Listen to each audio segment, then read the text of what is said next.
con la base, como siempre. ¿Qué es una enzima? Las enzimas son proteínas, ¿sí? Que su función es actuar como catalizadores biológicos acelerando las reacciones químicas. ¿Cómo actúan? Bueno, van a interactuar con los sustratos por uniones no covalentes, formando un complejo enzima-sustrato que finalmente genera un producto. ¿Y cómo ocurre una reacción enzimática? Bueno, para que ocurra una reacción, ¿sí? Lo que tiene que ocurrir es que se forman y se rompen nuevos enlaces. Para que esto ocurra se necesita cierta energía, que esta energía se llama la energía de activación. ¿Y cómo actúan las enzimas? Disminuyendo la energía de activación necesaria y de esta manera aceleran la reacción. ¿Por qué? Porque son catalizadores biológicos. No crean nuevas reacciones, sino que permiten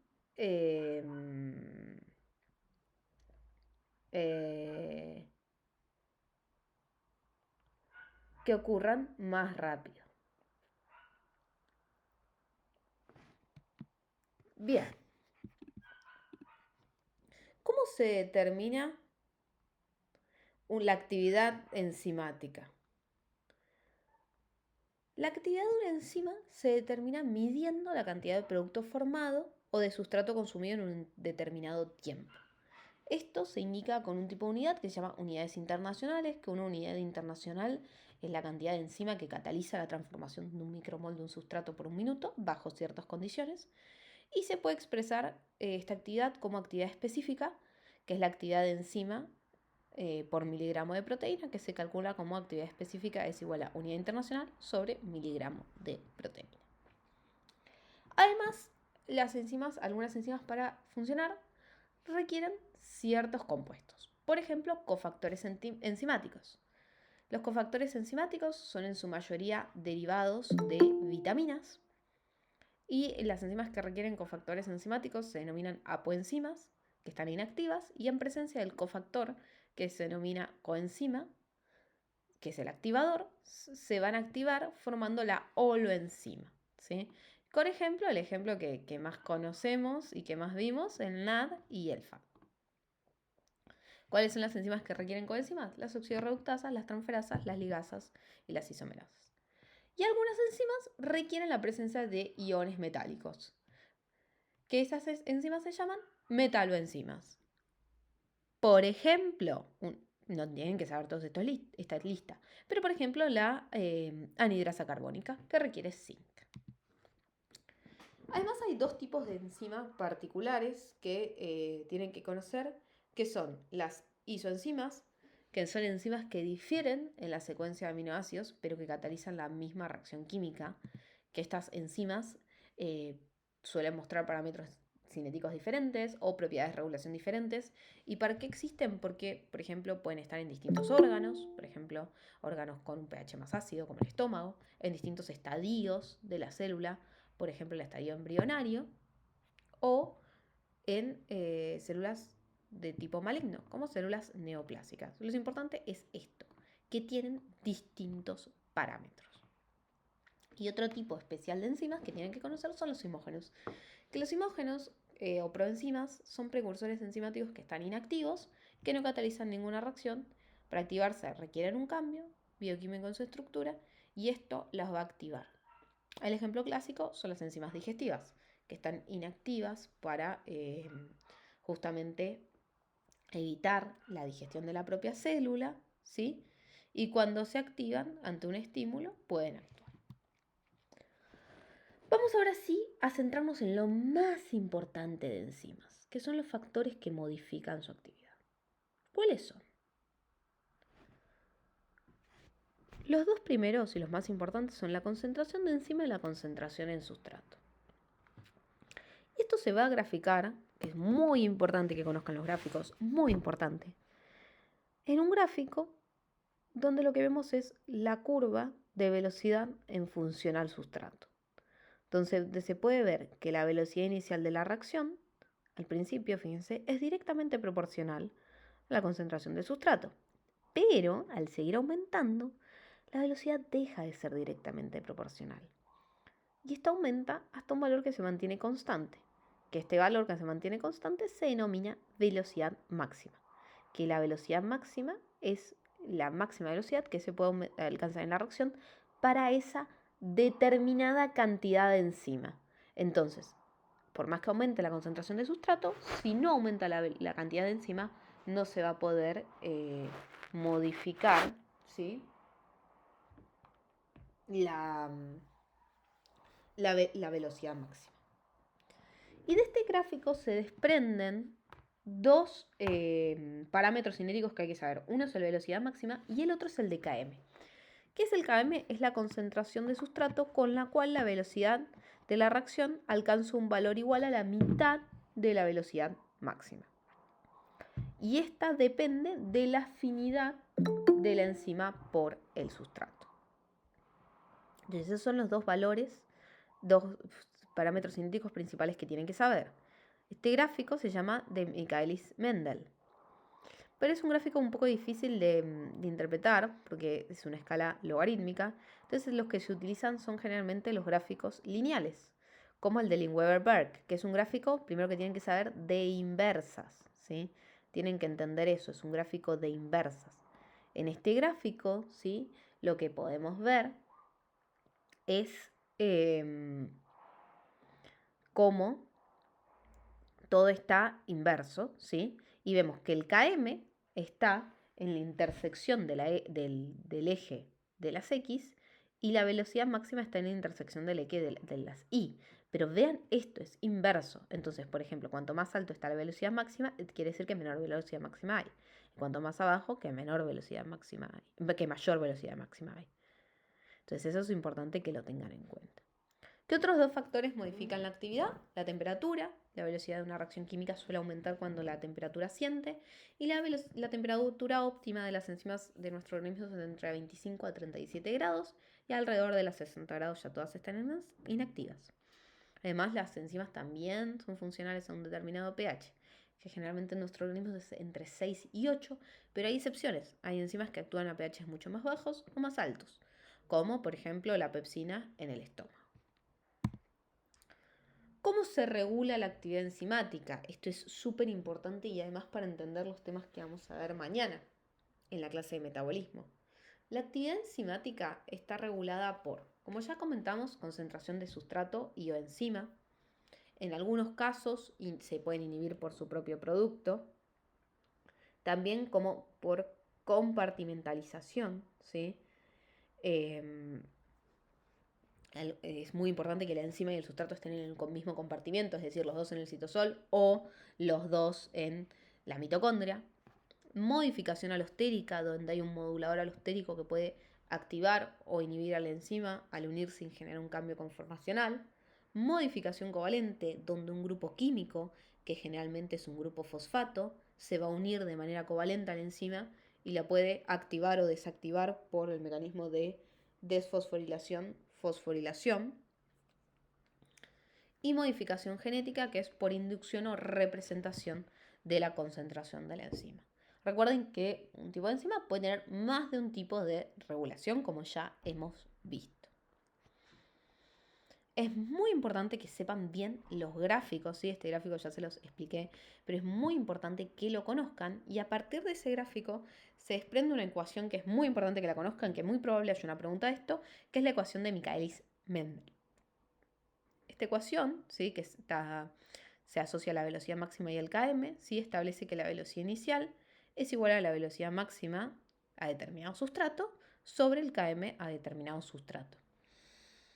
Y, como les digo, puede haber una pregunta de examen, ¿sí?, que les pidan, ¿sí?, calcular la velocidad máxima y les den, por ejemplo, el Km y la velocidad inicial y el sustrato. O calcular el sustrato y les den los otros valores. Entonces, esto es una pregunta que muy probablemente entre. Y que en el simulacro les puse una para que practiquen. Para que ya sepan a qué va apuntado el simulacro. Y nuevamente tienen que conocer bien también el gráfico de Lindweber-Berg, ¿sí? Porque es también una pregunta típica de examen que interpreten un gráfico enzimático como también les puse en el simulacro. Inhibición enzimática, tema súper tomado, una pregunta de esto aparece seguro. ¿Qué es la inhibición enzimática? La inhibición enzimática es el bloqueo, de manera reversible o irreversible de la acción de una enzima. Si es reversible, la enzima recobra su actividad una vez que se remueve el inhibidor, y si es irreversible, el inhibidor lo que hace es que genera cambios permanentes y se pierde definitivamente la actividad de una enzima. Vamos a hablar bien de la reversible. La reversible puede ser de dos tipos, esto lo tienen que saber muy bien porque es súper tomado, que es competitiva y no competitiva. La competitiva, el inhibidor va a tener una estructura química similar, por lo cual va a competir por el sitio activo, ¿sí? Para unirse a la enzima. Y pregunta examen, pero que entra sí o sí. Lo que va a variar, esto es súper importante, es el KM. Súper importante, pero la velocidad enzimática se puede, ¿sí?, alcanzar.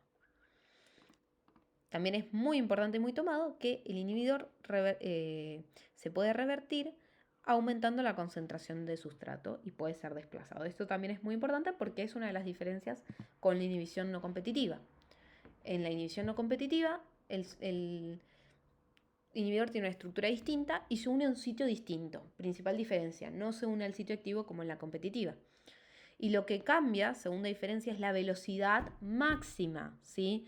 Pregunta, examen súper importante. Y el inhibidor, tercera diferencia, no puede ser desplazado aumentando la concentración de sustrato, como ocurría en la concentración en la competitiva.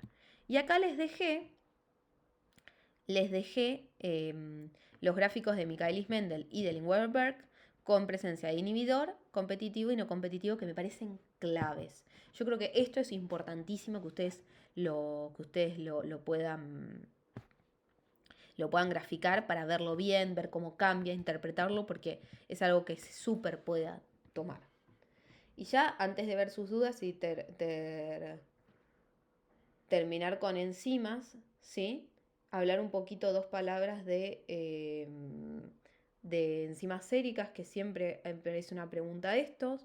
Las enzimas séricas son proteínas que aparecen en plasma, generalmente ante una injuria tisular, aunque pueden aparecer también en distintos procesos fisiológicos, como también pueden aparecer, por ejemplo, si hay en el ejercicio o embarazo algunas, y son muy útiles para el diagnóstico, seguimiento y pronóstico de enfermedades, ¿sí?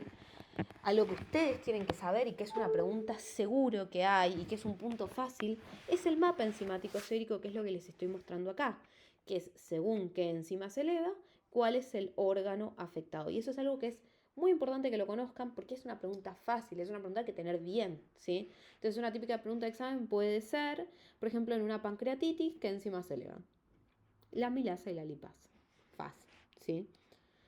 Entonces, vamos a ver qué dudas surgieron de enzimas, que es un tema, la verdad que difícil. Así que quiero ver qué dudas le surgieron. A ver. ¿Qué es la energía de activación? La energía de activación es la energía necesaria para que el sustrato pase a producto. Bueno, muy bien que ahí te la respondieron. ¿Los gráficos son importantes? Sí, son importantes, por supuesto. Son súper importantes. Es común que les pongan un gráfico. Graficar no les van a hacer en general porque es un choice, pero sí les pueden poner un gráfico. ¿La clase del simulacro ya la tuvimos? No, la tenemos el viernes 4 a las 18 horas, chicos. ¿Qué es el KM? El KM es la concentración de sustrato en la que se obtiene la mitad de la velocidad máxima. Y depende de la afinidad de la enzima por el sustrato.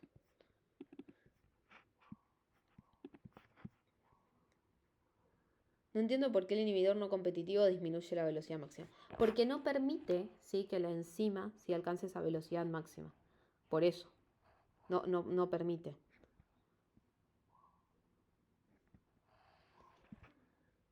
Bueno, este tema es súper importante. Entran un montón de preguntas, ¿sí? De esto entran un montón de preguntas. Pueden preguntarles un gráfico, pueden preguntarles que calculen con la ecuación de Michaelis-Mendel, pueden preguntarles diferencias entre inhibición competitiva y no competitiva, pueden preguntarle qué es una isoenzima, pueden preguntarle qué es un simógeno, pueden preguntarle qué es un cofactor, qué es una metaloenzima, pueden preguntarle cómo actúan las enzimas, pueden preguntarle qué es alosterismo, qué es regulación covalente, qué es génica. Pueden parecer muchísimas preguntas de ese tema, por lo cual es muy importante, ¿sí? Pero no me parece tan difícil como los temas que vamos a ver mañana, y me parecen importantes y difíciles. Vamos a ver. Hmm. Tengo una pregunta de enzimas séricas. ¿Cuáles? Porque son bastantes, algunas se repiten, obvio, pero nada, son unas cuantas. Y quería preguntarte si teníamos que priorizar algunas, además de la de páncreas, por ejemplo, que esas las vi bastante. La realidad es que pueden preguntar todas. Todos los años eligen un órgano distinto. No te puedo decir estudia esta y esta no, pero Ah, bastante tomado entonces, ok, sí es. ok. No, entra una pregunta sola va a haber, Ah, pero, listo. pero sí, yo te diría que por lo menos tengas una idea de todas. Y de las isoenzimas, Ujú. sí, Ok, pero listo. generalmente páncreas, corazón, cerebro, vesícula biliar, hígado, la verdad que he visto de todo. No, no te puedo decir esta, pues he visto de todo. Ok, gracias. Bien, sigamos con la segunda parte, ¿sí? Seguimos con el segundo tema, con pH y buffers. Les recuerdo que, para que nos volvamos a organizarnos como en la parte anterior, las preguntas de cada tema, después de cada tema por chat, ¿sí? Y después si hay dudas del examen y todo, lo vemos cuando terminamos la clase. Entonces vamos ahora con pH y buffers. Un tema que quedó medio olvidado allá en las primeras clases y que es muy importante y que aparecen preguntas y suelen ser preguntas bastante difíciles. La verdad que son preguntas difíciles estas y uno les subestima. Bueno, ¿qué es el pH? El pH, que es el potencial hidrógeno, es la relación entre la concentración, es la relación de la concentración de protones. Al aumentar la concentración de protones desciende el pH y viceversa, es decir, es indirectamente proporcional. ¿Y qué es la escala de pH? La escala de pH es la medida de acidez, neutralidad o alcalinidad de un medio biológico. Es de 0 a 14, de 0 a 7 el medio es ácido, en 7 el medio es neutro y de 7 a 14 el medio es alcalino. Recuerden que también los conceptos de ácido y de base.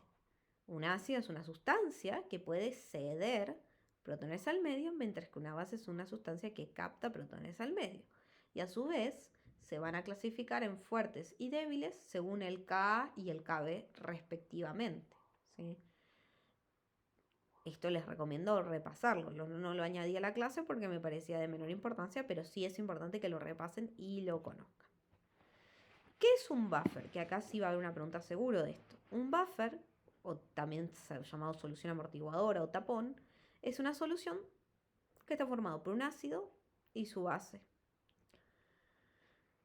¿Y cuál es su función? La función de un buffer es regular los cambios del pH que se producen al incorporar pequeñas cantidades de ácido o base según el medio. ¿De qué va a depender la eficacia del buffer? Pregunta de examen de tres cosas. Una, del pH del medio. Si el pH del medio es extrema, no va a poder funcionar correctamente. Dos, del pK del buffer. El pK del buffer tiene que ser cercano al pH del medio, aproximadamente 1 más menos 1. Y dos, la concentración del buffer. El buffer tiene que estar en una buena concentración para ser funcional. ¿Por qué es importante mantener el pH constante? Porque las moléculas que acabamos de ver en la primera parte de la clase, ¿sí? Ante cambios de pH pueden cambiar su estructura, generando un cambio en la funcionalidad, lo que puede afectar el organismo. Por eso es tan importante que el pH se mantenga constante. Y esto ocurre gracias a los distintos buffers del organismo. Los buffers del organismo se dividen en dos tipos. Los extracelulares, donde encontramos el principal buffer, que es el que vamos a hablar hoy con más detalle, que es el dióxido de carbono o bicarbonato, el buffer fosfato, que este es muy importante en la orina, y las proteínas, que recuerden que las proteínas que tienen capacidad buffer son aquellas que, que son altas en histidina. ¿Por qué? Porque la histidina tiene un pK cercano al del pH del plasma. Entonces, eso es un dato choice, ¿sí? Por eso la hemoglobina, que es alta en histidina, ¿sí? Puede funcionar como buffer, que es lo que les comento acá. Y los buffers y otros buffers intracelulares son el buffer fosfato nuevamente y la hemoglobina. Pero vamos a centrarnos ahora en el buffer bicarbonato ácido carbónico, que es el principal buffer del plasma, que lo tienen que súper conocer. Tiene un pKa de 6,1. Recuerden que pKa es menos logaritmo de Ka, ¿sí? Está presente en grandes cantidades del plasma y lo que lo hace único, y esta es la mayor importancia de este buffer, es que las concentraciones de cada uno de sus componentes se regulan de manera independiente. Esto es lo que lo hace único y por cuál es el principal buffer del organismo, ¿sí? ¿Cómo es esto? Bueno, porque el dióxido de carbono sí que se forma en el metabolismo, ¿sí? Va a regularse por la respiración. Cuando aumenta la frecuencia respiratoria se elimina más, baja la concentración. Cuando disminuye la frecuencia respiratoria se elimina menos, sube la concentración. Y el bicarbonato, ¿sí?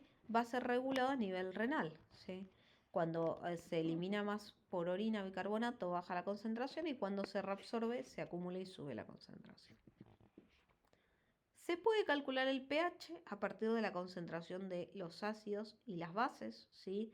Y esta ecuación, que es una ecuación que súper tienen que saber, se llama ecuación de Henderson-Hasselbalch, que establece que el pH es igual al pKa más el logaritmo de la base, si en este caso es bicarbonato, porque estamos hablando de este buffer, pero es de la base, sobre la concentración del ácido. Y acá hay algo muy importante. Es muy difícil medir la concentración de dióxido de carbono, por lo cual generalmente el dato que les van a dar es la presión parcial de dióxido de carbono. Entonces tienen que multiplicarlo por 0,03, que es la constante de solubilidad. Por favor, esto no se lo olviden, porque en el examen, a propósito incluso, entre las opciones les dan el valor sin la constante de solubilidad, para que se confundan. Así que siempre acuerden de esto, de si le da la presión de dióxido de carbono, multiplicarlo por 0,03.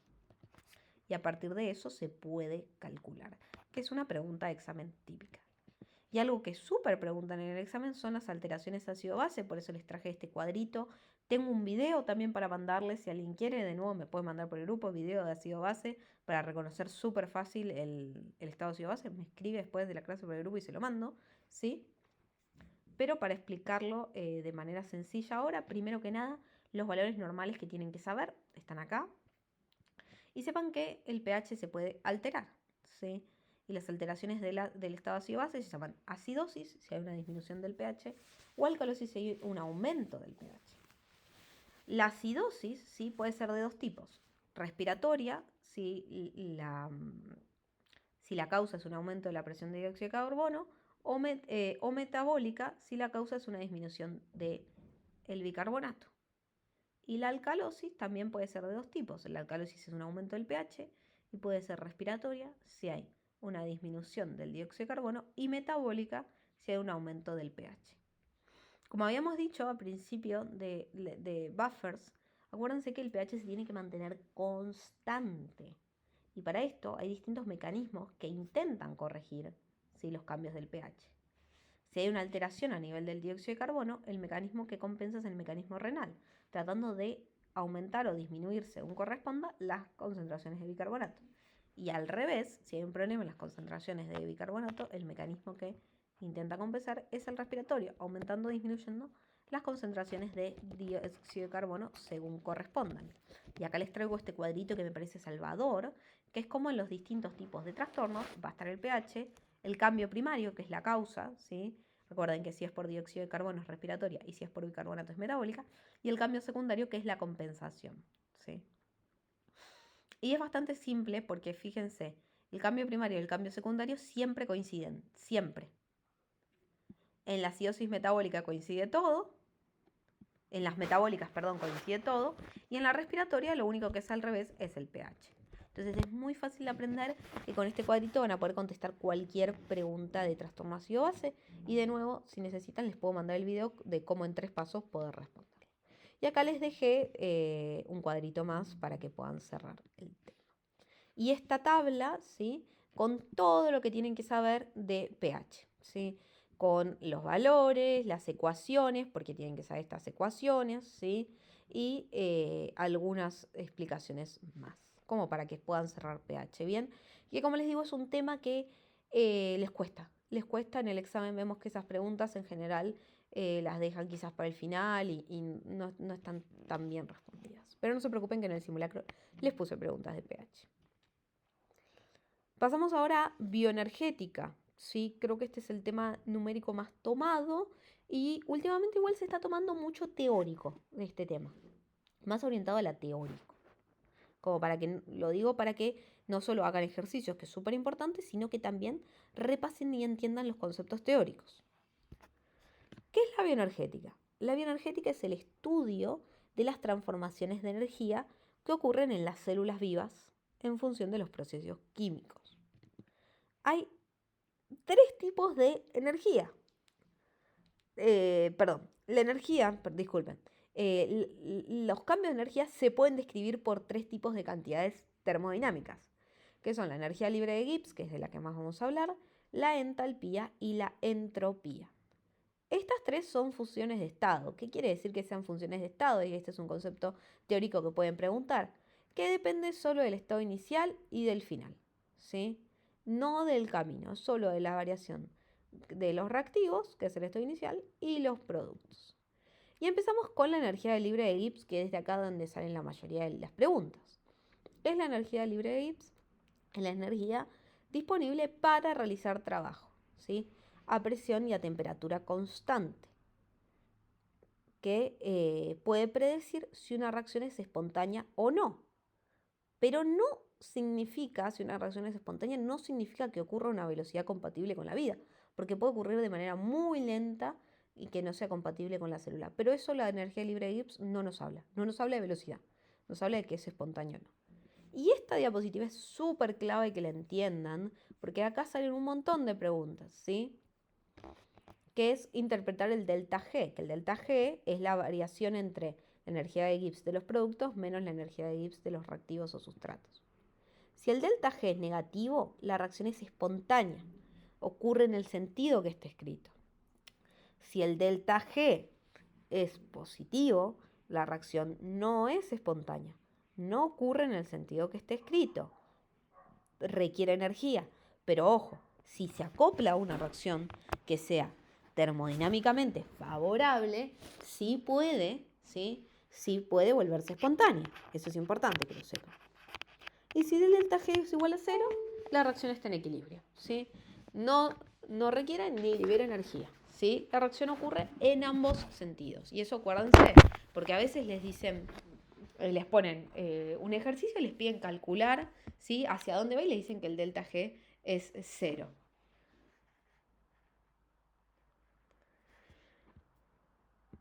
¿Cuáles son las diferencias entre el delta G real y el delta G estándar? Esta diapositiva también es clave. Bueno, el delta G real es la variación de energía libre de Gibbs real, que son en las condiciones de la célula, que es a temperatura a 37 grados. Recuerden que siempre la temperatura va en Kelvin, ¿sí? Que es 310 grados. ¿Y cómo se calcula? Bueno, esta fórmula la tienen que saber, ¿sí? Se calcula como delta G real es igual a delta G estándar más la constante de los gases, que la tienen que saber, por T, por el logaritmo natural de productos sobre reactivos. Es algo muy común que lo pregunten esto, ¿sí? Es una pregunta típica de examen. Y no hay que confundírselo con la energía de libre estándar, que son en las condiciones estándar. 1 molar, una atmósfera, temperatura 25 grados, que son 228 Kelvin, y el delta G 0, porque está en equilibrio, ¿sí? Y se calcula como menos la constante de los gases por la temperatura por el logaritmo natural por la constante de equilibrio. Entonces es importante siempre que cuando hagan ejercicio en la calculadora, y este es un consejo, usen su calculadora, ¿sí? No usen la de nadie más, porque es difícil, ¿sí? Es difícil, ¿sí? Aprender una nueva calculadora, todo. Eso es importante. Y lo que más se está tomando de bioenergética son las reacciones acopladas, ¿sí? Como les acabo de decir, las reacciones termodinámicamente desfavorables pueden ocurrir si se acoplan a una termodinámicamente favorable, ¿sí? Y esto se denomina reacciones acopladas. Ojo, también pueden acoplarse dos que sean termodinámicamente favorables. Que es cuando se unen dos reacciones y sus delta G son aditivos, ¿sí? Entonces, por ejemplo, con K que dice A más B es el delta G1, B más C es el delta G2, ¿sí? Y si lo sumo, me queda que A más C es la suma de delta G1 más 2, ¿sí? Como vemos acá. Ahora, importante que este es un tipo de ejercicio de examen, a veces, ¿sí? Que les ponen como trampa que les invierten abajo la segunda reacción, o la primera, que les invierten la reacción. Que dicen, bueno, A más B es igual a C más D. A más, por ejemplo.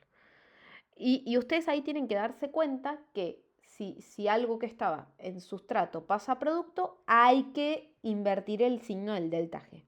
Eso es muy importante, ¿sí? Y eso lo aprenden haciendo ejercicio. Así que este es el tipo de ejercicios que más se suele tomar de bioenergética, ¿sí? Así que les puse uno también en el simulacro y ahí lo vamos a ver bien cómo resolver, donde vamos a ver, como les dije al principio de la clase, todas las preguntas choice y dudas más del choice ahí. Las otras dos funciones de estado son la entalpía, que es la energía calórica liberada o absorbida, que refleja el número de enlaces químicos en los reactivos y productos, que si es el delta H es positivo, la reacción es endotérmica, y si es negativo es exotérmica. Y la entropía, que es la energía no útil para realizar trabajo, que indica el número de desorden de un sistema. Y recuerden que para una reacción sea espontánea, la entropía del universo siempre tiene que aumentar. Esta es la segunda ley de la termodinámica, ¿sí? Acá les dejé las fórmulas que tienen que saber, ¿sí? Pero no solo se centren en las fórmulas, porque como les digo, últimamente bioenergética está más orientada, no sé lo que pasará este año, pero está más orientada a conceptos teóricos. Pero obviamente puede caer algún que otro ejercicio. Vamos a ver si hay dudas de bioenergética de pH. Es un todo punto de que depende. Bueno, hay muy bien que se están respondiendo y practicando. El logaritmo natural de productos o reactivos hay que usar las concentraciones en molar o minimolar. En que estén en la misma concentración, ¿sí? ¿Qué quiere decir? Que si los dos están en molar, los dos están en molar. Los dos están en minimolar, los dos están en minimolar. Pero que estén en lo mismo. ¿Por qué? Porque después esas unidades se cancelan entre sí. Bien. Y ya último tema de hoy, vimos un montón, hicimos un súper avance. Último tema, un tema que creo que de los seminarios es quizás el más relegado, que es el tema de redox. Es un tema difícil, pero lo bueno es que siempre preguntan lo mismo. Y ahora les voy a decir qué es. ¿Qué es? Son las reacciones redox. Son reacciones de transferencia de electrones desde un dador a un aceptor. En una reacción de oxidorreducción, el dador de electrones se oxida y el aceptor de electrones se reduce. El dador de electrones se va a llamar agente reductor, que es la especie que se oxida y que provoca una reducción. Y el aceptor de electrones se denomina agente oxidante, que es el agente que se reduce y que produce una oxidación. Y esto quizás es lo que más complica entender, yo creo, porque es como quizás un poco contraintuitivo y con esto se llegan a confundir en el examen, pero por favor ténganlo en claro, porque no son preguntas difíciles, pero a veces se mezclan en agente oxidante, agente reductor, etc.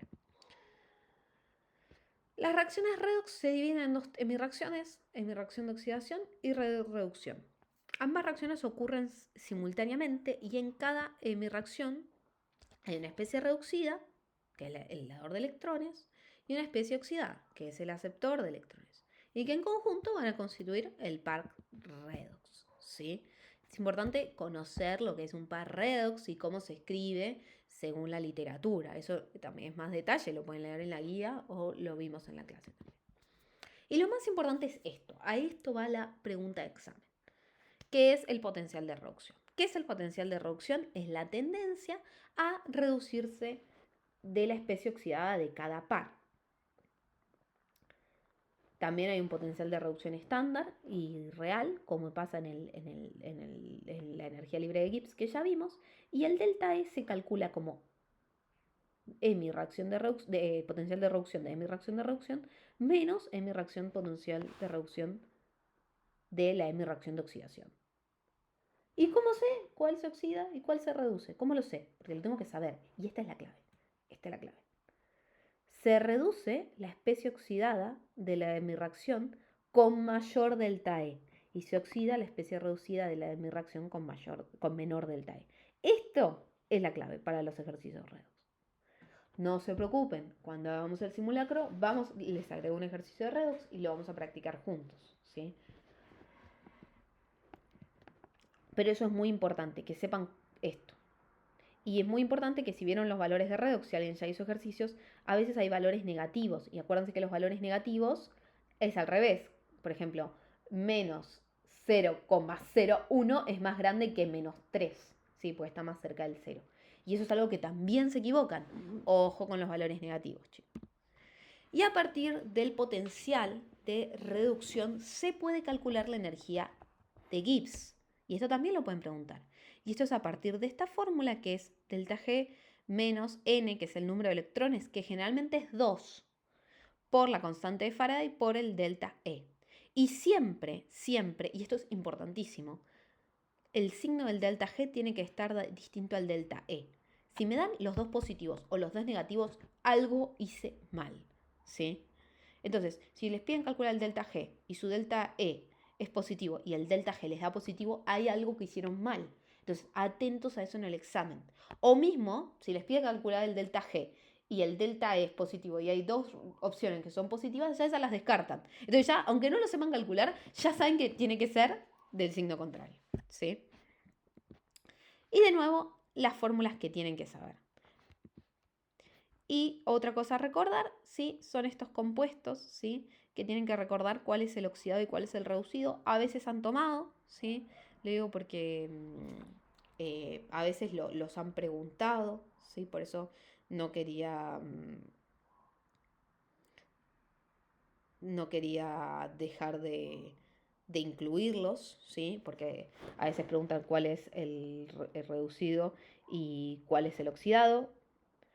El piruvato es el oxidado, el lactato es el reducido, el fumarato es el oxidado, el succinato es el reducido, el oxalato es el oxidado, el malato es el reducido, ¿sí? Para que ya lo sepan. Y terminamos por hoy.